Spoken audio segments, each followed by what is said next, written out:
The Lord be with you. And with your spirit. A reading from the Holy Gospel according to Matthew.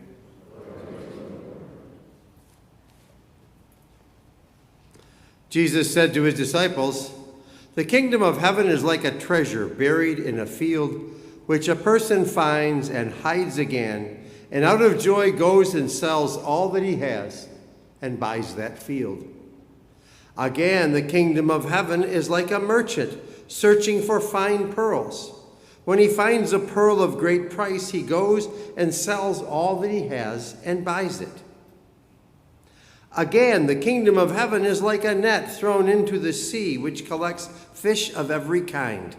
When it is full, they haul it ashore and sit down and put what is good into buckets.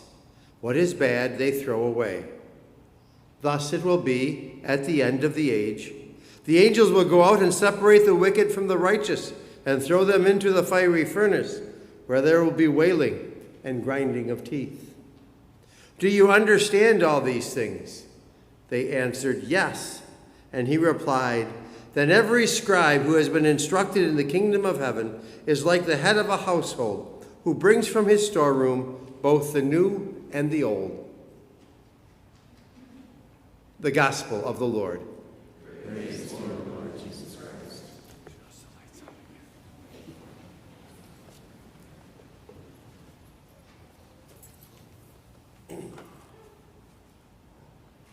We hear in the gospel passage that two people found something valuable. They found it in different ways. One person found something valuable by chance. They just came upon it in a field.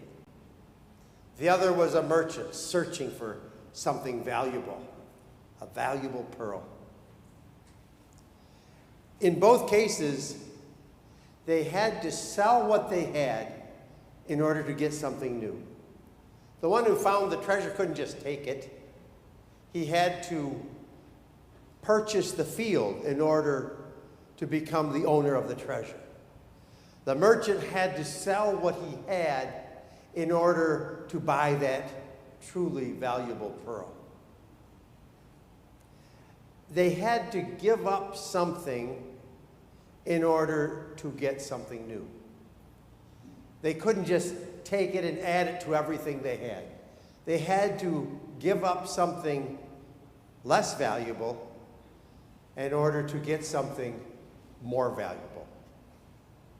Now, we tend to make judgments about them. I mean, the merchant searching for the pearl was working at it. He earned it. The other guy, well, he just found it by accident. He got lucky. We say that as though it makes what was found less valuable. The treasure Jesus is talking about is the kingdom of heaven.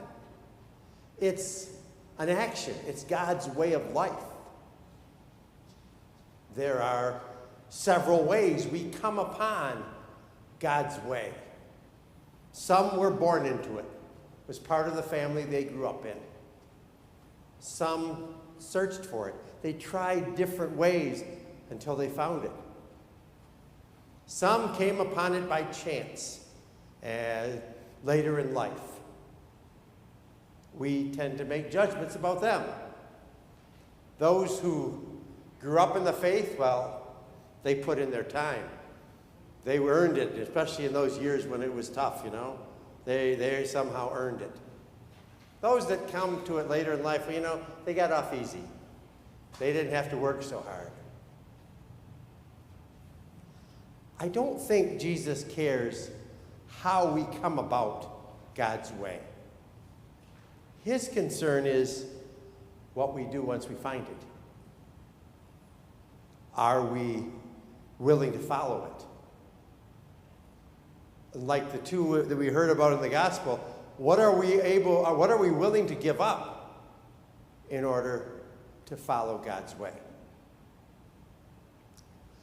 Following God's way will cost us. God's way turns us outward and makes us concerned about others. We have to give up the me first mentality, which turns us inward. We have to stop looking at life that way. We have to accept that there's a cost to this. We will, as we turn ourselves outward, we will give up thinking about only what's good for me. And it's a choice that has to be made. It's not a one-time choice. It has to be made every day, many times every day. We have to choose to follow God's way. We have to choose to see not just what's good for ourselves, but what's good for all. Getting ahead in God's way will likely put us behind in the ways of the world. That's the cost we have to pay. As we heard in the story of Solomon in our first reading, all we have to do is ask. God is willing to give us his understanding, his way, his kingdom. But as the saying goes, be careful what you ask for, because you may get it. God's way is where we place this young man today, to follow that way. And as us, we make a commitment to be an example to him. But as I say, be careful what you ask for, because you may get it. God freely gives. God gives to all. But once we see by God's way, it becomes difficult to see by any other way.